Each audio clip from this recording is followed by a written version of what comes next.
for the most part, in 20 years, we don't change prices on existing customers. So new prices that we offer are only good for new customers. So if you buy something from us, for the most part, you should know that you're pretty much kind of locked into that number for at least for a good long while. It's not that often that the pricing fruit hangs so low that you could just, as some people on Twitter like to say, or X, just raise your prices. Okay, yeah, give that a go. Smart ass. Welcome to REWORK, a podcast by 37 Signals about the better way to work and run your business. I'm Kimberly Rhodes, joined by the co-founders of 37 Signals, Jason Fried and David Heinemeier Hansson.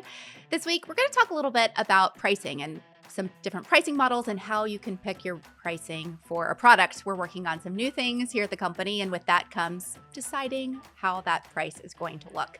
So let's just maybe start with some of the different pricing models that we've used in the past. I know we have different pricing, obviously, for Basecamp and Hey. What are some of the things you guys are thinking about when you're picking a price for a new product?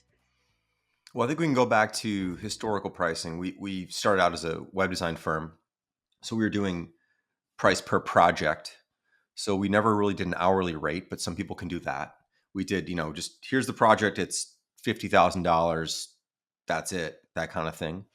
We did that. We also explored this idea called 37 Express, which was a one-page redesign for $3,500, and it took 1 week. Oh, interesting. Yeah, I tried to productize. So what we realized was that, companies, basically there's three things. They want to know what they're going to get. They want to know how long it's going to take, and they want to know what it's going to cost. Everybody wants to know those three things. Yet consulting pricing is none of those things, basically. It just kind of goes on forever. You don't really know what the deliverables are going to be. And you don't know what it's going to really cost in the end. Kind of sort of know, but maybe not really. So we tried to do this thing where you'd buy one page at a time. And that worked pretty well for us. We didn't make a fortune on it, but it was an interesting novel approach. And we tried that for a while, and that worked out pretty well. So we did that. Then we got into SaaS stuff, which is early days. I think we did this product originally called Single File, how David and I met. And that was, I don't know, $12 a month or something. It was just some, flat monthly fee. So we started doing that early on. Okay, wait, let's pause right there. Yep. When you say it was $12 a month, if that was the price, did you just pull that number out of the air? Were you looking at your expenses to determine what that price would be? I'm pulling it out of the air now too, because I don't remember exactly, but I think it was $12. I think it was 12. I don't know if David remembers, but maybe there's even 3 tiers. I don't remember. You don't really know because we didn't know if anyone would buy the thing. So you can't really back out your expense. I mean, you know what your expenses are in a sense, but you don't really know what you're going to need to how many customers are going to need to cover that? Is it even possible? Is it even in the realm of possibility that we're going to have that many people? Or do we need to charge, $900 a month to cover this? It's never going to work. So right. At some point, you just kind of pick a number that seems reasonable, that you think maybe is possible, that feels affordable, that feels like something you might pay. And you keep your costs down in general always, and you just try to make it work. I mean, that's kind of what we've essentially done over the years. And luckily, we've had something that hit really big, which is Basecamp, which makes us able to do all sorts of other pricing experiments with other products that may or may not work out. But we have the buffer because we do have one thing at least that really worked out and sort of high rise to some degree, and sort of has Hey to some degree, but nothing quite like Basecamp. So anyway, the point being that we've tried a bunch of things from fixed prices to fixed smaller project prices to per per product pricing, monthly subscription, annual pricing, per user pricing. We even did a thing with Know Your Company, which is a product we launched a number of years ago, where it was a sort of a hybrid of it was $100 per employee once. So this is sort of a precursor to the once idea also, which was selling software, just again, one price forever. But this was the idea was it's recurring in a sense, in that employees come and go, and so a company will they'll hire someone new and they'll have to pay us $100 to get them in the system, but there's not a recurring fee for that individual employee. We've tried many things, is what I'm trying to get at, and I think it's fun to try a lot of things. This idea that there's just one way, which is per seat, and that's just how it is. That's just kind of what people have fallen into, and there's good reasons for it, especially if you're selling 10,000 seats. You can charge big customers more than you can charge small customers, but there's penalties to that, and there's cons to that. There's also advantages to that. So lots of different ways to look at it. I think one of the interesting things to look back upon in our history is the things that didn't work out, the things we did not ship. And the one that stands out to me is our original pricing plan for Campfire, which was our chat product. We launched it back in, I think, 2005 or 2006. I think 2005. We were going to charge per room.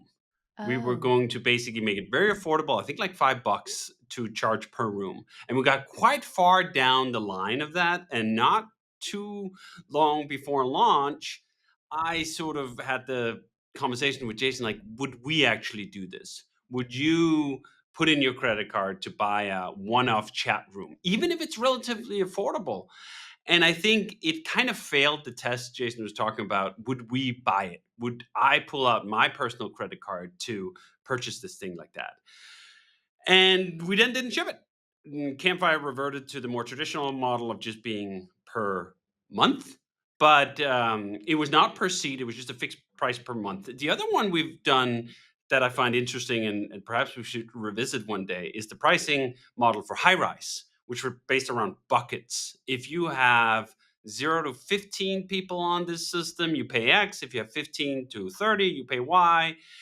And I think there's something there where you escape this sense that every single time you go to add another user, you're having a conversation about, is that worth it? It creates some other problems. Now you have step functions, and maybe people are going to try to stay within the bucket. But I've certainly felt this when we review our pricing or our cost when we're using other people's product. In fact, we just reviewed our Zoom setup. And Zoom is an interesting model because they price on the main per seat is for folks who need to host a meeting that lasts for more than 45 minutes.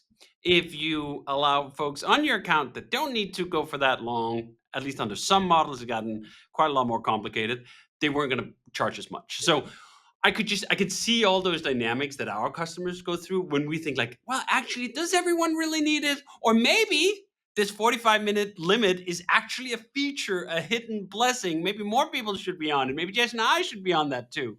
Um, but ultimately, just all that gamemanship that arrives with it, which is one of the reasons I always really liked the pricing we ended up with for Basecamp for many years, which was one price, $99, whether you're 3 people or you're 10,000 people.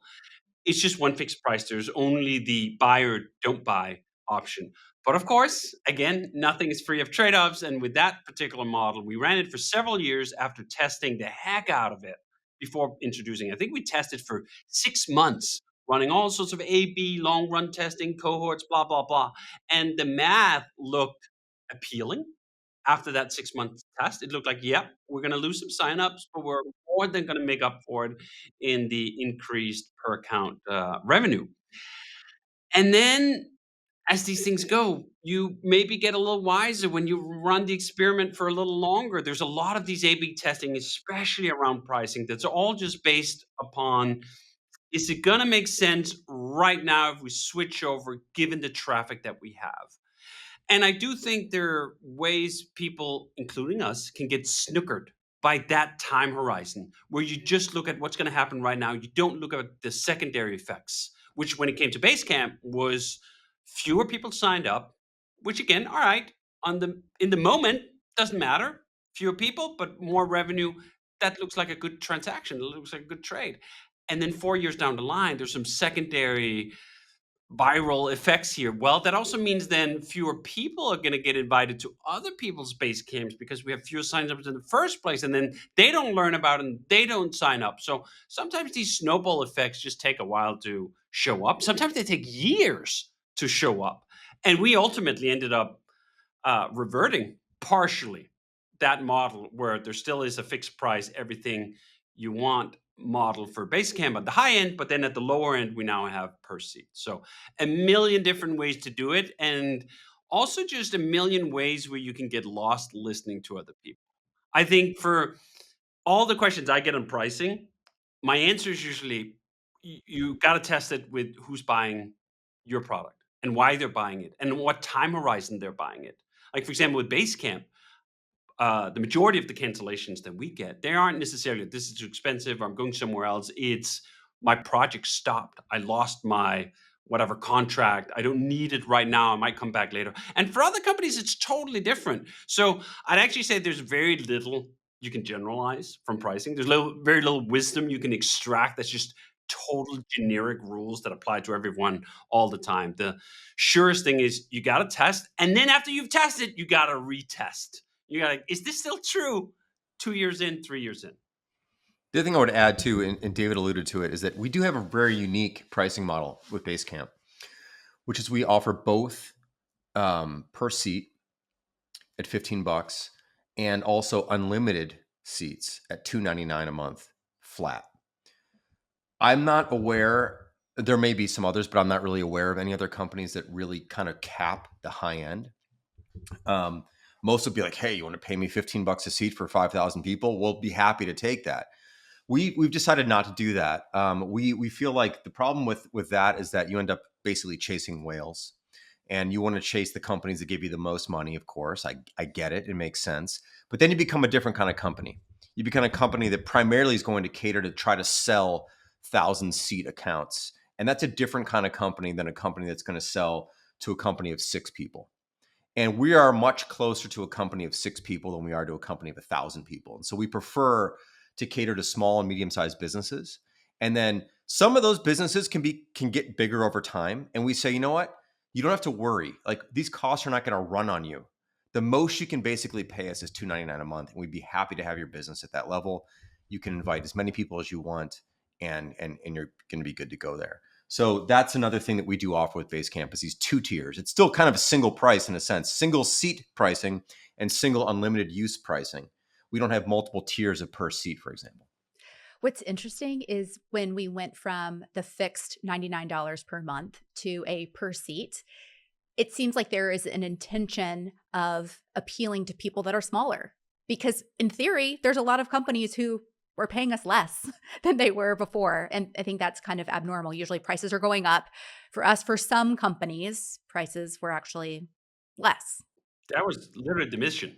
The mission was literally make Basecamp more affordable at the low end, such that a company of 3 don't feel like, well, $100, that seems like a little much, such that you can get them in the door. And I think this was part of the realization over the years, is that we'd lost some of the low end because the entry point of $100 a month was just too high for a whole category of companies that perhaps aren't even companies. This is the other thing. I mean, most companies aren't even companies by the time they start, by the time things get rolling. But what is true is that whatever they use, once they get rolling, there's a good chance they'll stick to that for at least quite a while until they're huge and maybe need something else. And we'd lost some of that. I mean, we knew that going in. We knew that the folks that were going to get scared off were going to be on the low end. And we rationalized it by saying, well, you know what? Overall, it still makes sense. But I think for us, it just kind of didn't. We have always been philosophically, spiritually, product wise aligned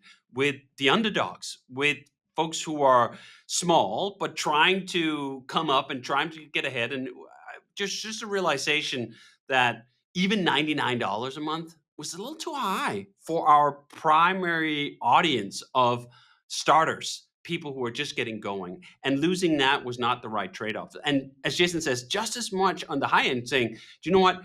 We don't even want to provoke the temptation. We've been there a couple of times in a couple of situations over the years where, for various circumstances, one funny anecdote, the original Twitter was using Campfire, that chat program we were talking about earlier, where they were a whale. And first they were using just way too many resources, and we bumped the price to what I thought was going to scare them off. I think $5,000 a month or something. They didn't get scared off, at least not for quite a while. And we're like, damn it, now we have a whale. What do we do with the whale? And just that one experience was enough to remind me that, yeah, that's not the business I want to be in.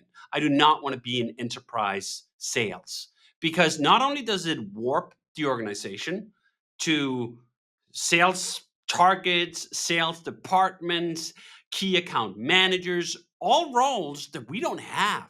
We have 0 people in sales, 0 key account managers. Everyone does sales to some extent. I'm doing sales when we're talking right now. Support does sales when they're interacting with customers, and the product teams are doing sales when they're improving the product. But we didn't have any sort of salespeople in the traditional sense of it. And this is exactly what you're going to get the first time you see that whale come in the door, and you go like, well, let me do the math here. If we could land 2 whales per salesperson, we should just hire a ton of salespeople. And before you know it, you're fucking Salesforce, right? Like, absolutely the last company in the world I would have any interest in being and operating as. And the only way you get around that is by structurally preventing yourself from engaging in that temptation. And it's not just about the organization that gets warped, it's also the product. I think we talked about this earlier, that a lot of products that have flipped over where they originally get this um, traction with small to medium sized businesses because they just have a great idea and they have a great product. As soon as they tip over and they become an enterprise sales company, you can start seeing every deal closed as a checkbox in the settings menu. And if you look at some of these products that's been around for a while, Slack, for example, now I'm really ragging here on Salesforce, but you can see all the deals. There's literally, I think at this point, maybe even hundreds of these deal checkboxes. Some whale wanted something out of your product. It didn't make sense necessarily to anyone else, but like it's 12,000 seats, man. Can we just add it? It's not a big deal, is it? Well, that was quarter one, and now you have quarter 2 and 4, and unlimited. And every single time you just accumulate all this cruff, cruff, cruff, cruff, cruff because you can't afford to say no. For us, the customer for Basecamp is going to pay us $2.99. Like, we can afford to say no if someone comes with an idea that we don't think fits for us or for the broad customer base. We can say, thank you for that idea, but well, usually we just say thank you for this. That's the kind thing to do. In the olden days, when Jason was doing customer support, he just said, yeah, no, we're not doing that. And thankfully, we have customer support people now who are more tactful in their rejections of feature requests. Although I still sometimes like wish we did the old way. I always actually love it when I talk to someone who runs a business like Jason used to run it in customer support, and like I'll ask for something. What do you think? Is that a good idea? And like, no, that's not a good idea. That's a terrible idea. Let me tell you why. Oh yeah. Actually, sometimes there's this flip where you gain more respect from someone who does not believe the customer is always right, at least when it comes to like the vision of their product and so forth. But just not letting the business drive your product towards the optimization of those whales means that over time you end up in a very different place. And I think this is why when we continue to attract people as a small and medium-sized business who come to Basecamp, the message, the feedback is always the same. This system is so easy to use. We were using ClickUp, or we were using one of these other things that's gone down that mega seats route. And it was just too much. There were just too many things. And with Basecamp, I don't need to teach anyone anything. You're like, yes, that's exactly right. Like, that structurally comes from that fork in the road that we're not going to put crap into the product because there's one whale who needs it, which is also why historically, all the way back in the day, people said like, oh, Basecamp, it's great, but aren't you afraid that Microsoft is going to come eat your lunch? And our arrogant answer was always, no, Microsoft is going to build the kind of product that takes Microsoft to build it, which is a completely different kind of product than what we're trying to build. If you throw 500 engineers at something at Microsoft, you're going to get a monstrosity that takes 500 engineers to build. And at the time, Basecamp was built by like 6 people. And even to this day, it's built closer to 6 than it is to any other number. So you just end up with very different products. And having the conviction to stick with that is partly downstream from all these other decisions that we've made in the business, like not taking venture capital, like not having certain growth expectations. Because I will say now, as an investor into other startups, especially here in Denmark, I could totally see the appeal. Like, if I was going to juice my return on some of these investments, I'd probably tell them like, hey, listen, here's the playbook. It's called enterprise sales. Hire some salespeople. Go that route. Close some deals. Add some check boxes if that's what they want. And I always think of that like, oh my God, I have that temptation now. And I would hate it if that was imposed on me. Okay, we have talked about other products. Let's talk a little bit about Basecamp versus Hey. So we've experimented with Basecamp pricing. If I'm not mistaken, Hey pricing has been the same from day one till it is now. Tell me a little bit about that. Why is that? Well, Hayes priced at basically $100 a year, 99, whatever, it's $100 a year. And it's a primarily consumer product. So, it's still a big ask. Especially when email can be free. Right. It's like what, about $8 a month, right? And that's right. You're competing against free. So there's a time when you just like have to concede. Like I think Hey is worth $35 a month. Well, it's not going to go anywhere. It's just not going to happen. I mean, maybe it would. I highly doubt that it would. Um, and so you just have to come up with a number that just feels right. Um, Signals some degree of quality. There's also a thing that can happen when something is too cheap. That's always a tricky thing because then you can also look at something like WhatsApp, which was $1 per year, and it did pretty well. So there's a bunch of psychology here also, but we decided just to make it one price. Now there is a per seat pricing option for multi-user for your own custom domain and for companies. But on the customer consumer side, it's just like $100 a year. You pay for it once. There's no monthly fee, so we're not doing the month to month thing. It's annual, and there's a few reasons why we chose to do that. It's just an easier purchase. Do I want this? Or do I not want this? Do I want to think about it once a year versus every month, seeing a bill, a bill, a bill, a bill kind of thing? It just seems easier all through by just saying it's $100 a year, and it kind of, if you like it, great. If you don't, totally get it. And that's how we do that. We also have a short free trial as well in the beginning. But because with Hey, you get a hey.com email address, we can't just like let everyone take up all the email addresses, because once an email address is sort of used, you can't kind of throw it back in the pool. You can during a trial period perhaps, but you can't after 2 or 3 months, which is another reason why we did the annual thing, that you're committing to a year. And even if you paid for your email address for a year and you choose never to use Hey again, that email address now does belong to you. We're not taking that back from you. So that is locked in with you, and you can set up forwarding to forward it somewhere else if you'd like. But there's a commitment required to have that ability, which is 1 full year payment. When you guys were talking about Hey pricing, were you bouncing around other pricing models? I think we definitely seriously considered what the trade-off was going to be with the yearly pricing when so many other things, including in the consumer space, are priced on a monthly basis. That the 99 was going to accentuate that Hey was expensive compared to Gmail, which is free. But it's also one of those things where, on the one hand, as Jason said, we're actually selling real estate. And the value of that real estate is directly tied to its exclusivity. That someone can just get at hey.com account. They can get well, if my name wasn't David, they could have gotten David at hey.com. And there's a lot of first names out there. And we have such a small pool of customers compared to Gmail, right? Like you sign up for Gmail now, you can't even be probably David 9939. Shit, that's taken. 9934. Shit, that's taken too. Just like the real estate has been so plundered in that regard that there's just only truly unattractive options left on that menu. So part of what someone is buying with Hey is they're buying entry to a much smaller namespace, to a much smaller club, and they can actually get a nice sounding email address where they don't sound like a moron if they have to read it aloud on the phone, without having to go all the way of like, I'm going to get my own domain, I'm going to go through all that rigmarole. And do you know what? This is some of that psychology, as Jason says. There's some degree of scarcity where higher prices are better.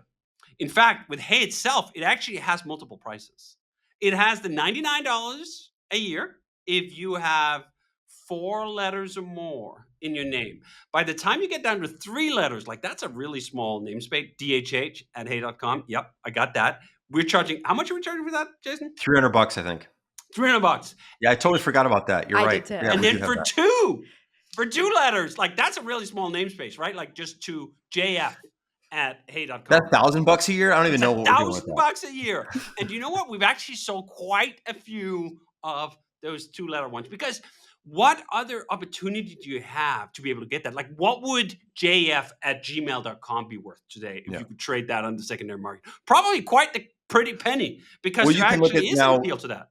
You can look at the X market or Twitter market, because now they let you Exactly. buy handles. Yes, Uh, they're going to make a whole, and all these scarcity placed marketplaces have the same thing. Obviously, the main one is domain names. I mean, we have paid hundreds of thousands of dollars over the years for various domain names. Probably at this point, well over $1 million. And I'm familiar with deals that are obviously way, way, way bigger than that. There are domain names that have sold for $100 million. So part of this is that's the reality of it. That's the appeal of it. So sometimes it's not always just better to like, oh, let's just make it free. And then the namespace is full of crap and no one who signs up, whatever. What year are we into? 15 years after Gmail started? Not even 20 years after Gmail started.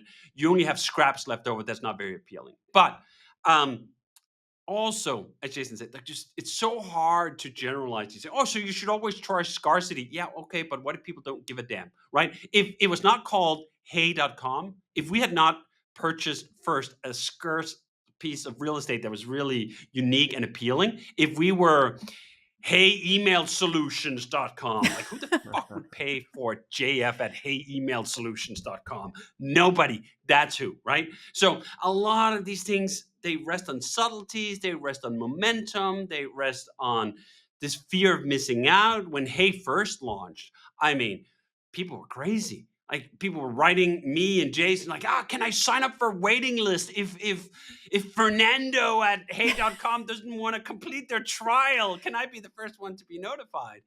It's just really interesting to see how these systems go and how sort of how much longevity there can be in some of this stuff. Obviously, domain names. You could have bought a domain name in 95 when they were literally just chucking them away. And now it's worth $100 million if it's good enough 30 years later. Or you could have bought a paper card, a Magic the Gathering card that's just a piece of fucking cardboard. A lot of this is deeply irrational if you just look at it in this ultra logical sense. Well, it's just a piece of paper. It's just a set of strings. Yeah, but you know what? Humans are way more interested than that. They're way more peculiar and they react to different things in different ways. And spending $100 million on a domain name may very well be worth it for someone. Okay, let me ask you guys this because I have heard the theory about pricing high because you can always discount, you can always run a sale. That's not something that we've typically done. With the holiday season, I feel like everything's on sale. I get a million emails about things that are being discounted. Tell me your theories about that. It's not like we're typically running discounts or sales on the products that we make. We've been pretty careful over the years not to offer like coupon codes. There are some obscure cases when we've done that, but for the most part, like there's no coupon code or whatever field on our checkouts. We did have some stuff encoded in a URL at one time for primarily for like, sponsoring someone, sponsoring a podcast, go to this URL and you get 20% off or whatever it is. There's some of that. But for the most part, we want people to go, this is the price. And when you're going to buy this, you shouldn't feel bad because it's not like it's going to go on sale next week. Or you're not going to want to look at it again 7 days later and see it went up or went down or whatever. There's just a sense of like, well, I'm going to wait then. Let me just wait. I'm going to wait around for this to go on sale, which is what people tend to do in retail for a lot of reasons. And there's probably good reasons for companies doing all sorts of things. Everyone's company is different and there's all sorts of reasons for doing things. But for us, we just want to say like, this is the price. This is the price at this time, and it's probably going to be about this price for a while. We've rarely even changed prices on anything.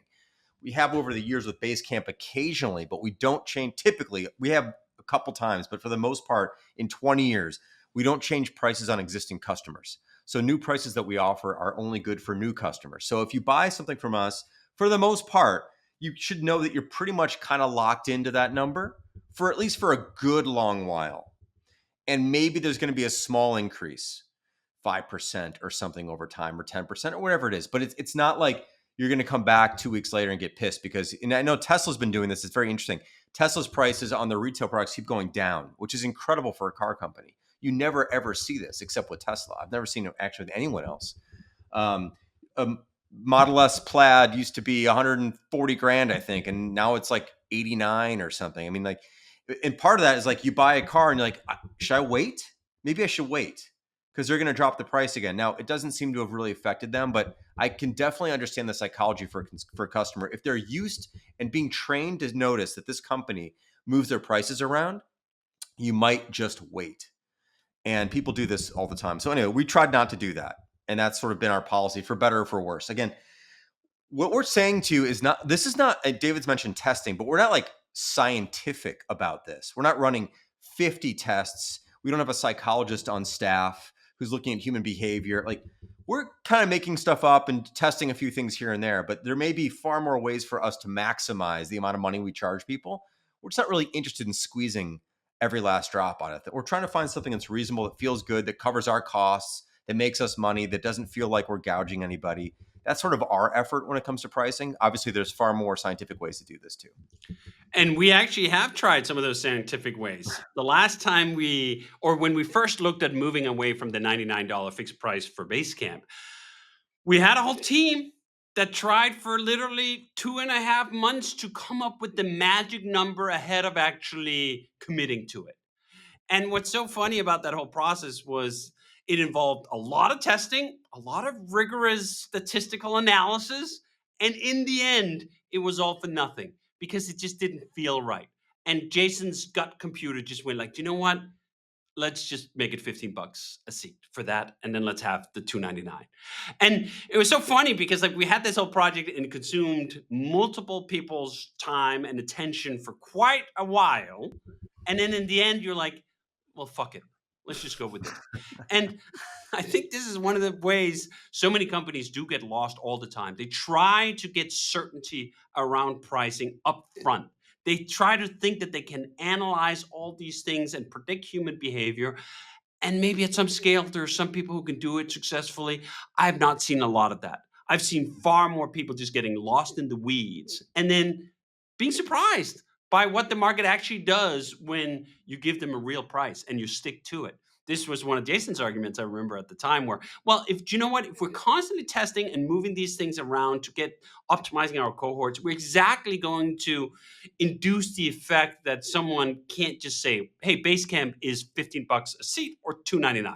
Right? Like there's some communication value in the stability of prices too. So on the one hand, we say like test it, but on the other hand, say like don't test it all the time so much that nothing is ever fixed and everything is just constantly floating.